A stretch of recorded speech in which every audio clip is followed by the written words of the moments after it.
Bingung dan ribet memilih KPR? Ajukan KPR kamu di kpracademy.com. Halo Sobat KPR, jumpa lagi dengan saya, Oki, dari KPR Academy. Pada episode kali ini kita akan bahas tentang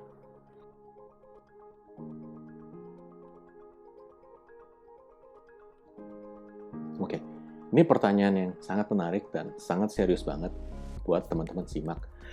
Jadi, dengerin penjelasannya dari awal sampai akhir ya, loh, yang lengkap. Karena kalau misalnya teman-teman cuma dengerin di awal doang, takutnya nanti ada persepsi yang kurang pas.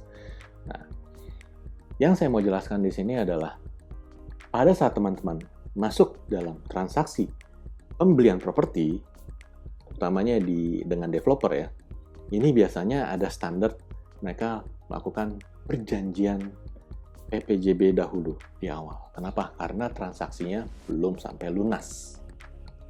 Nah, di dalam perjanjian PPJB tersebut, itu biasanya ada beberapa ketentuan terkait dengan apabila terjadi pembatalan transaksi. Baik itu yang disebabkan ditolak oleh bank KPR-nya, ataupun karena hal-hal lain. Nah, di sini teman-teman perlu telah lebih dalam. Apa sih konsekuensinya? Apa sih akibatnya bila teman-teman membatalkan transaksi?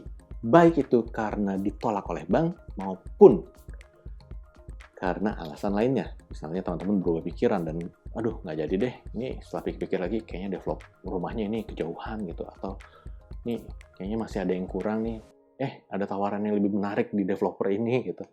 Nah, itu teman-teman perlu pelajari secara mendetil terkait dengan perjanjian PPJB tersebut. Nah, kalau teman-teman sudah pelajari dan nantinya teman-teman sudah sepakati, sebenarnya perjanjian yang sudah disepakati secara hukum itu menjadi undang-undang yang berlaku bagi para pihak yang membuatnya. Dan itu mengikat kedua belah pihak, baik Anda sebagai pembeli maupun pihak developer sebagai penjual. Namun, ada hal-hal lain yang teman-teman perlu ketahui. Contohnya nih, terkait yang tadi. Saya udah bayar DP sampai 30%. Ini kalau sampai dihangusin kayaknya, aduh, ngeri banget gitu. Ini kenapa nih? Bagaimana gitu? Kira-kira jalan keluarnya bagaimana? Nah, untuk hal ini teman-teman nggak perlu khawatir. Sebenarnya dari sisi pemerintah kita, sebagai pihak yang berwenang, itu sudah mengeluarkan satu aturan, yaitu di dalam Peraturan Pemerintah Nomor 12 Tahun 2021, di mana ada diatur mengenai berapa sih hak-hak dari masing-masing pihak kalau potong-potongan seperti tersebut gitu. Saya hanya menjelaskan sekilas yang ada di pasal 22 dari peraturan pemerintah tersebut ya. Sekilas saja, supaya teman-teman ada gambaran. Nanti kalau teman-teman memang penasaran, mau cari tahu lebih lanjut, silakan googling aja dan download peraturannya. Lumayan panjang, tapi nggak panjang banget gitu. Lumayan lah, 71 halaman, ya baca aja. Itu bahasanya cukup mudah untuk dipengerti juga. Jadi teman-teman bisa baca sendiri dan dapetin insight dari itu. Nah, yang diatur di dalam pasal 22 kurang lebih nih, ada hal terkait dengan pembatalan transaksi. Nah, seandainya nih, kalau transaksinya tersebut misal, contohnya dibatalkan oleh pihak developer, maka pihak developer otomatis harus mengembalikan seluruh pembayaran ke teman-teman. Dia nggak boleh ngangusin sebagian-sebagian. Karena yang bersalah kan dia yang membatalkan. Nah, kalau dari posisi teman-teman sebagai pembeli yang melakukan pembatalan, maka di dalam pasal 22 tersebut diatur bahwa pihak pembangun atau si developer ini, dia berhak untuk memotong maksimal 10% dari nilai transaksi. Jadi kalau kita mengacu kepada aturan pemerintah tersebut, seharusnya nilai yang bisa dihanguskan oleh si developer atau pelaku pembangunan tersebut adalah 10% dari nilai transaksi. Jadi kalau tadi ditanya aja dulu, teman-teman bertanya, ini saya udah bayar DP 30% dan ini semua sekarang lagi mau dihangusin sama developer, nah, teman-teman bisa menggunakan acuan dari peraturan pemerintah tersebut untuk berargumen dengan pihak developer. Nah, kalau misalnya nanti nggak ketemu titik temunya juga gitu dan developernya masih berkeras, teman-teman bisa lanjutkan masalah ini ke Badan Penyelesaian Sengketa Konsumen (BPSK) di Kota Madia, teman-teman.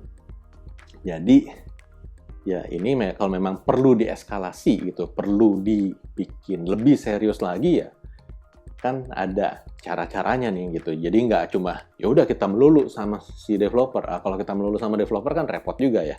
Karena bisa jadi developernya nanti orang yang ngurusin, oh ini masalah legal, dilempar ke legal gitu. Terus orang legal bilang, oh enggak, ini harusnya dari sisi bisnis, ini orang marketing yang ini, dilempar lagi gitu. Jadi kita bisa dipingpong sana kemari, kita capek sendiri dan nggak dapat solusi. Nah, terus sekalinya kita udah masukin mengenai masalah aturan tersebut dan kita udah mulai berkeras bahwa harus dibalikin nih yang 20%-nya saya nih. Kan berdasarkan aturan ini cuma berhak 10% nih.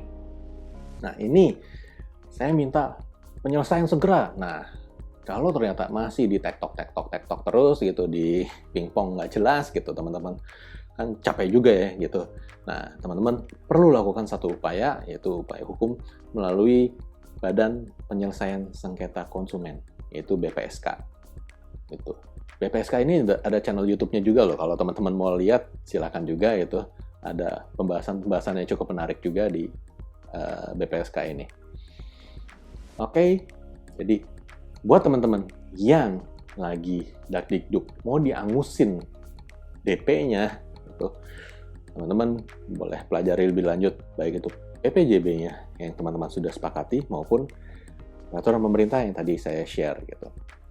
Jadi ingat di sini, teman-teman, ada batas-batas yang dijagai juga oleh pemerintah supaya ada istilahnya perlakuan yang adil atau fairness gitu di antara pembeli maupun penjual. Oke, semoga teman-teman bisa mendapatkan insight yang penting dari informasi yang saya sharingkan kali ini, dan jangan lupa share ya ke teman-teman yang lain supaya lebih banyak orang yang tahu juga, dan sampai jumpa di episode berikutnya. Bye.